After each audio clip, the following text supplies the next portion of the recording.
amis, c'est Romain. Donc aujourd'hui nouveau match, ce qui rime avec nouveau vlog. On va prendre la direction de Guingamp, une petite ville dans les Côtes d'Armor en Bretagne où se joue la rencontre entre l'En Avant de Guingamp et le Dijon FCO, comptant pour le compte de la 3e journée de la Ligue 1 Arkema, ce qui est l'équivalent de la Ligue 1 féminine. Il est midi, le match est à 14h30, c'est-à-dire dans 2h30. On va tout doucement prendre la route et on se retrouve dans cette ville pour parler un peu plus du match, des équipes, et on va visiter un petit peu. Ça y est, c'est parti. Direction Guingamp.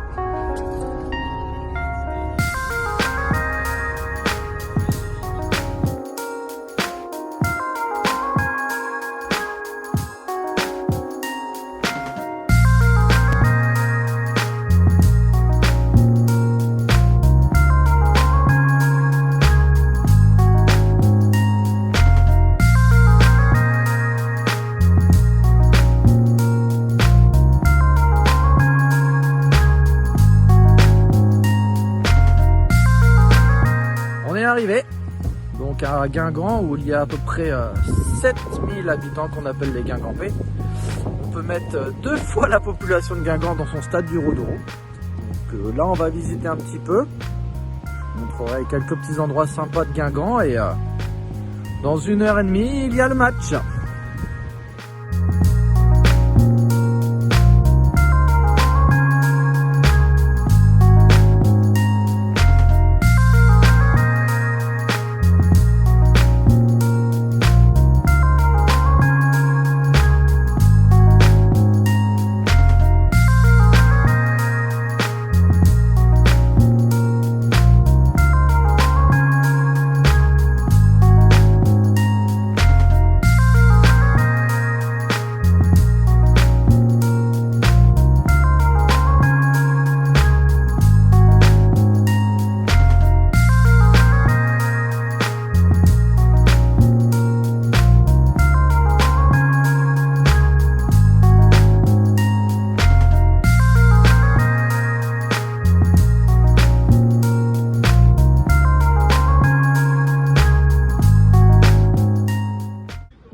On en parlait tout à l'heure, le Roux-Douro. Donc je vais vous montrer un petit peu l'antre des Guingampais qui a été construit en 1989, inauguré un an plus tard. La capacité du stade est de 19 060 places.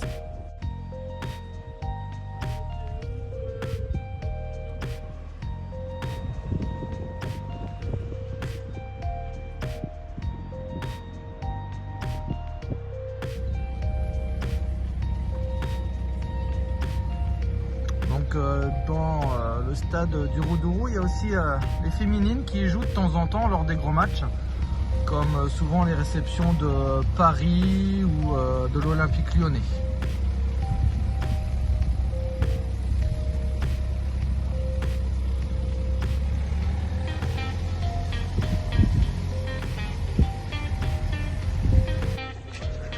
Nous voici à l'académie, donc c'est le centre de formation de Guingamp qui a été, les débuts des travaux ont été en 2015.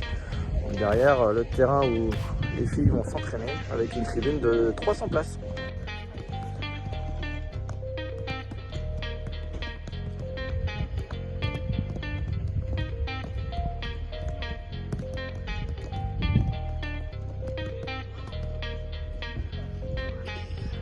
Voilà, on a les billets pour le match. Coup d'envoi dans une demi-heure.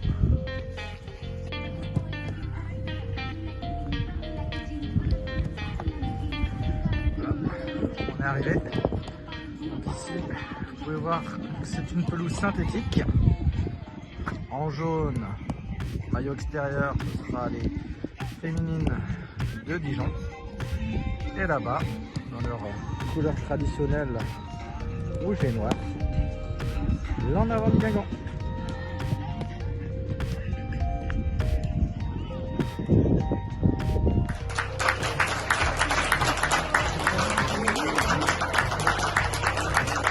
L'entrée des joueuses, Voici l'entrée des deux équipes aujourd'hui. En jaune, Dijon, et le Guingampais, championnat en rouge. Allez, Guingamp.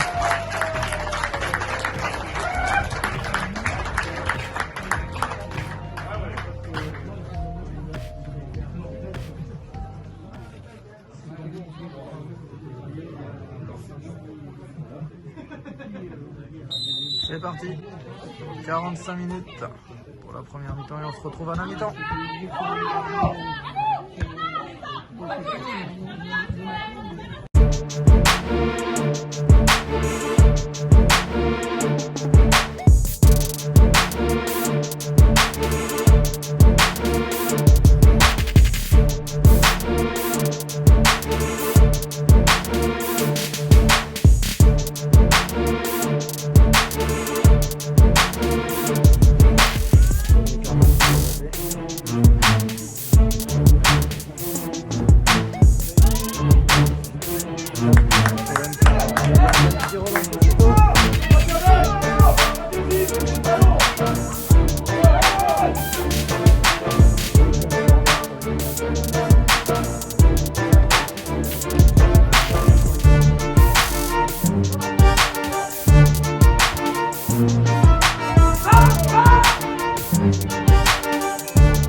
Mi-temps ici à l'académie sur ce score de 0-0.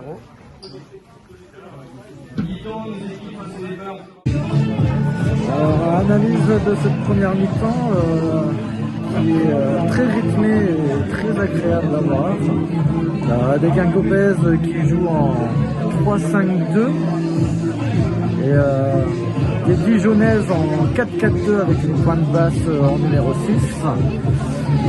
Les Dijonnaises qui jouent beaucoup en contre-attaque et dès la récupération du ballon se projettent très très vite vers l'avant avec l'internationale nigérienne Oparanozi qui fait un très bon match, que ce soit en soutien, en point d'appui, et qui prend très très bien les espaces dans le dos de la défense, qui pose vraiment de problème à cette équipe guingampaise. Les Guingampaises qui eux sont plus attaque placée,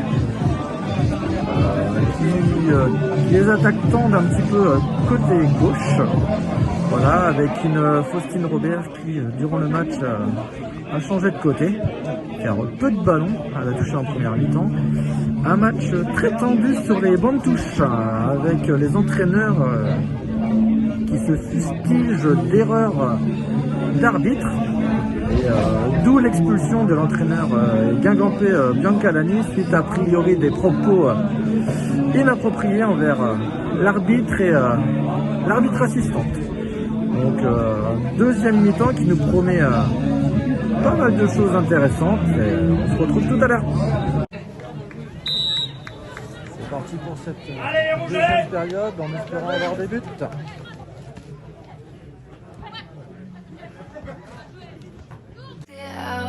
We last singing lullabies, lullabies. No one's tough when faced with time. We waste our lives lying, we're fine. We step on knives to pass that time. We waste our lives lying, we're fine.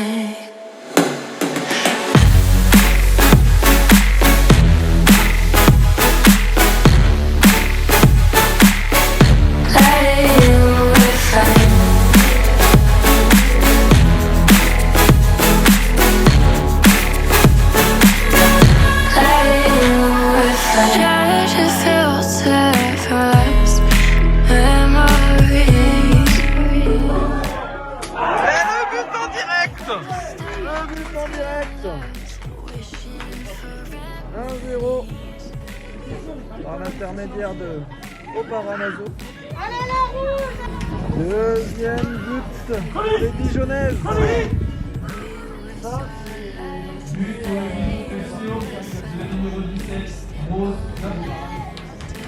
Pour les Guingampaises, tiré par Christine Robert.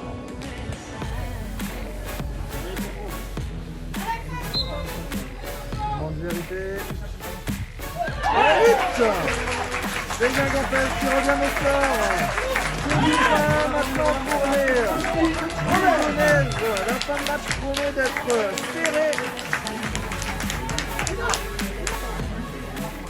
Victoire des Dijonnaises ici sur le score de 2-1. Nous sommes avec Jean-Luc qui va nous faire une petite analyse du match. Alors Jean-Luc, qu'avez-vous pensé du match? Un peu déçu par la défaite de Guingamp évidemment, mais Joux est supérieur. Ils ont joué beaucoup plus vite, des passes rapides, des passes, beaucoup de passes rapides Vers l'avant. Ouais. Quelques bévues pour les joueuses dans l'avant, malheureusement, sur le deuxième but. Et puis, plus rapide Les Dijonnaises. Vous venez souvent voir les matchs des féminines? Pratiquement toutes. Ouais, qu'est-ce que vous pensez de cette saison? Elles ont perdu une qui est venue, je sais plus son nom, comment elle s'appelle, une joueuse qui est partie de Guingamp et pour la Dijon, là. Ouais, qui nous manque beaucoup. Amani? Oui, Désiré. Ouais, Désiré aussi, ouais. Désiré surtout. Ouais, il y en a deux. Ouais, il y en a deux, Amani aussi. Ouais. Mais Amani, j'ai pas trop regardé. Mais Désiré, c'est sûr qu'elle apporte. Et puis là, on a fait sortir un joueur. Bon, le carton rouge de l'entraîneur a dû jouer aussi. C'est sûr. Mais je n'ai pas su trop la raison. A priori, ça serait une remarque qu'il a faite. Ouais. Une remarque qu'il a faite, j'étais tout assez près. Bon, ça ne méritait pas le carton rouge. D'accord. Je vous remercie. Bonne journée. Au revoir. Donc voilà, victoire des Dijonnaises de 2-1 face à des Guingampaises. Avec ce résultat-là, les Dijonnaises font un bond à la 5e place. Les Guingampaises, eux, restent 11e et avant-dernière. La saison s'annonce très compliquée pour les Bretonnes. Victoire méritée des Dijonnaises avec des buts de l'international nigériane Rapinazo et de Rose Lavo avec réduction du score de Fossil Robert sur penalty. Deux Bretons dans les stades. On se retrouve pour un prochain épisode. Bye bye.